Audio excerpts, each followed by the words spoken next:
Bumili ka ng ganito, buy one take one, no? 100 plus lang yan. Then may isa na siyang parang span siya. Then may towel lang kasama. So bumili nga tayo ng ating pampakintab sa ating motor. Yan, no? Armor wax. Bali, ang bili natin is 100 ml. So ang ginagamit ko dati yung 60 ml lang. Maliit lang siya, ganun lang. No?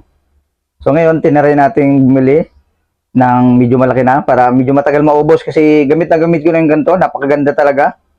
Pag bumili ka ng ganito, buy one take one, no? 100 plus lang yan. Then may isa na siyang ganyan, no? Yung parang span siya. Then may towel lang kasama. Pampunas natin. Yan, no? Ganda din yung towel nila, oh. Yan, di ba? Napakaangas niya. At mamaya tatry natin. Papakita ko sa inyo, no? Pag ginamit na natin doon sa ating Honda Click. Yan, gagamitin natin mamaya yan. So, papakita ko sa inyo na pagka in-apply na natin to do sa ating motor. Napakaganda nito kaya sa mga gusto ding bumili yan, no, ng ganito, mga may motor dyan, napakagandang gamitin ito. Nasa yellow basket lang, kaya ano pang hinantay nyo?